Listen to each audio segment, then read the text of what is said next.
Hey guys, welcome to the Odd Apple Pirates YouTube channel, and today we're going to cover a few teams and ideas to beat Lily&Lyleen on hard mode. If you find this video to be helpful, consider smashing the like button down below and subscribing to our channel for more Pal World content. With that being said, let's go ahead and go into the main team that we use today. So, I would like to preface, a buddy of mine, shout out the boy Beezy McGeezy, he saw my first video and he saw how I ran a gun build, so he said, you know, I wonder if there's the other side. I wonder if there's a build that you can make where only the pals do all the damage and you don't have to do any damage. I said, challenge accepted. So with that being said, we've got this team. We do have a couple other teams, like I said, that you can use with gun build, etc. But for now, like my star team for this video is right here. We have no guns, and this is, just to prove it, this is what I've got for my item list and my inventory. So basically, like I've said previously, just using the best armors you can get access to. And then we've got the Dogan emblem, which is attack up level 4 and pal attack up level 4. We've got Sylvegus emblem, which is defense up level 4 and pal defense up level 4.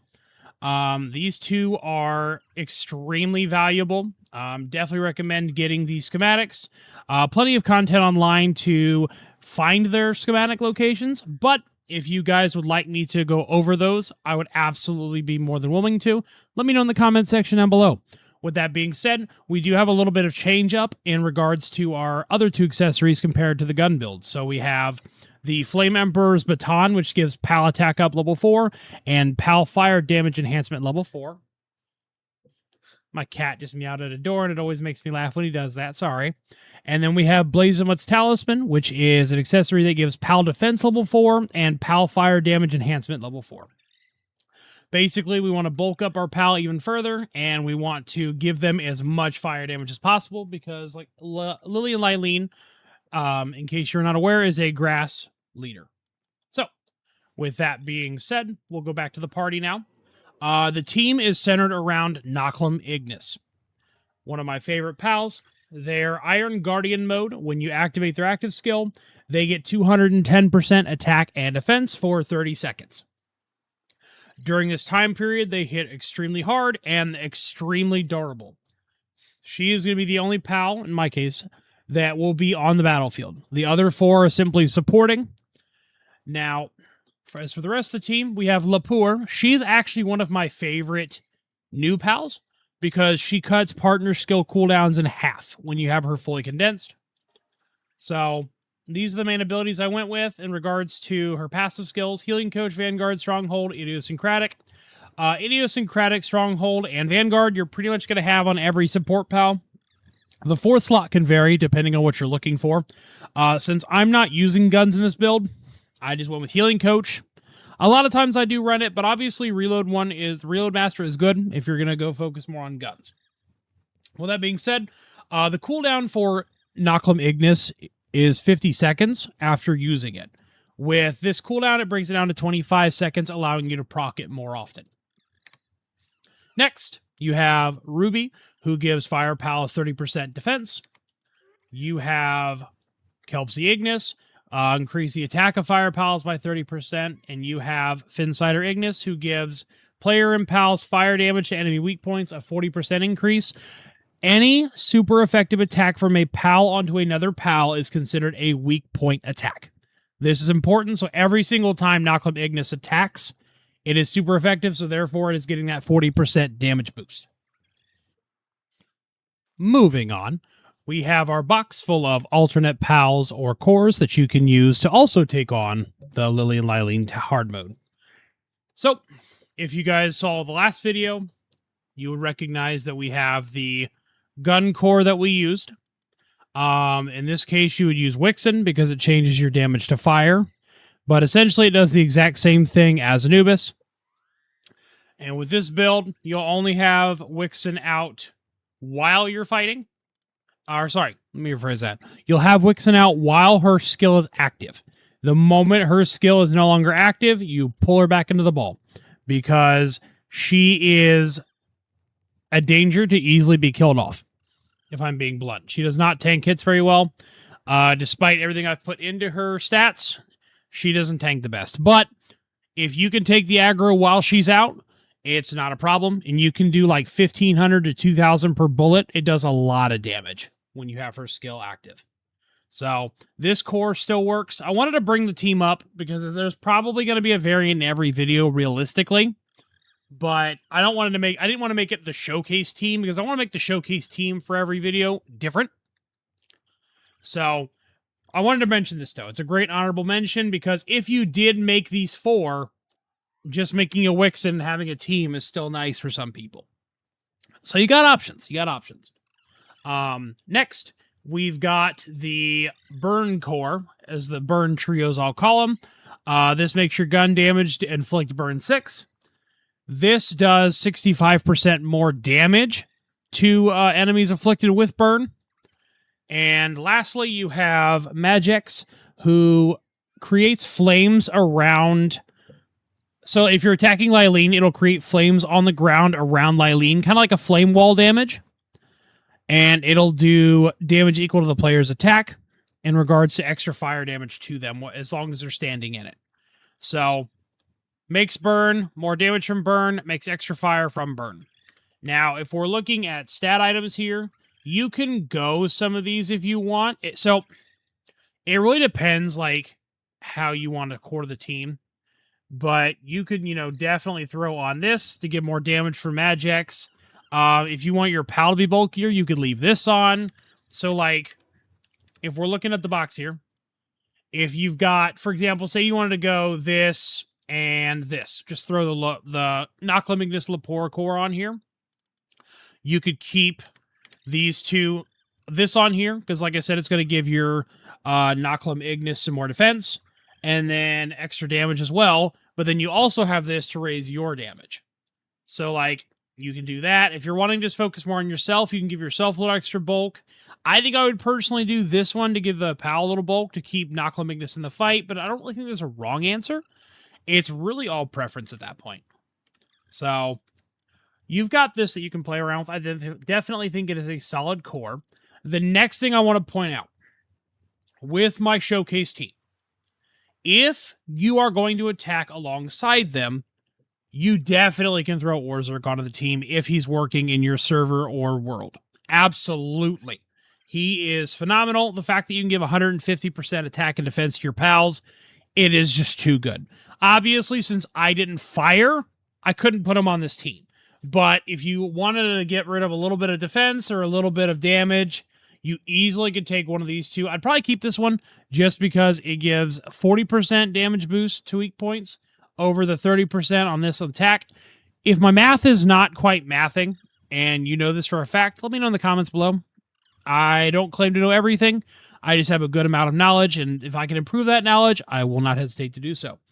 But you can easily just be like, boom, we've got traded off, 30% attack for 150%, or boom, we just traded off 30% defense for 150%. This would definitely make the team a lot better. But, like I said, that's only if you're actually using your guns, and obviously if Orzhok works. That is also a big iffy.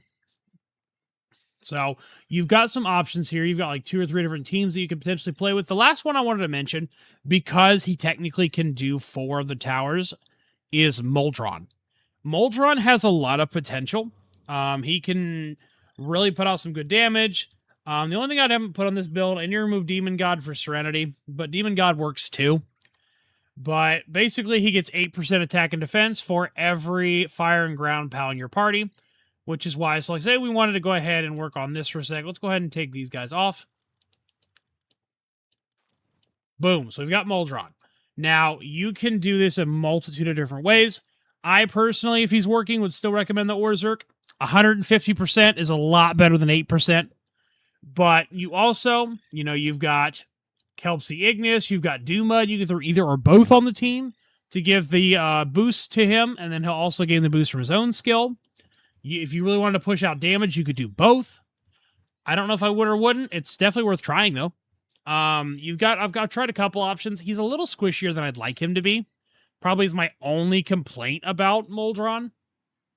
But I can't get Orzhok to work with him, so that might be a factor. Or at least if it's working, it's bugged and not showing. I don't know. It's still a little wonky. I'm hoping that is something that they either have addressed or will address soon. But this is absolutely phenomenal. If you're going to go with anything for weak points, well, unfortunately, you can't go this because it does have to be from ground damage. But I don't know why Tentacle Terra is the only one with 100% to weak points, while the other ones have 40. But, you can definitely throw that on there.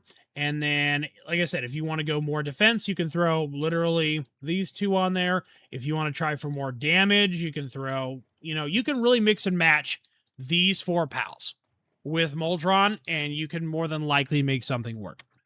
Moldron's got, like I said, got good typing, but if you just throw on these 2, for example, his attack should go through the roof.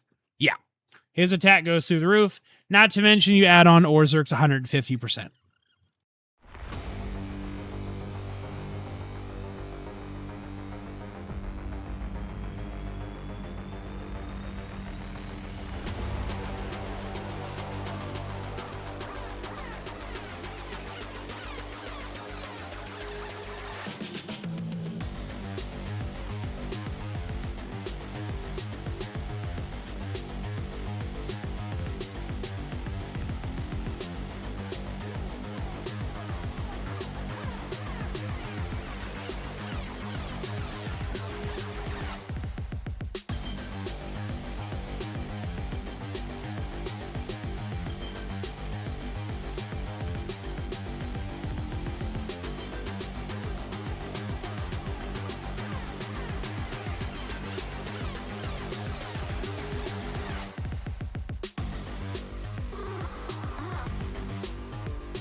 And there you have it, folks. Thank you guys for watching that. If you made it through the whole video, comment Lyleen down below. If there's any other combinations, pals, teams you want me to try, also let me know in the comment section below. With that being said, we're going to slide on out of here. Keep on vibing, thriving, surviving, and have a great day, y'all. Bye-bye.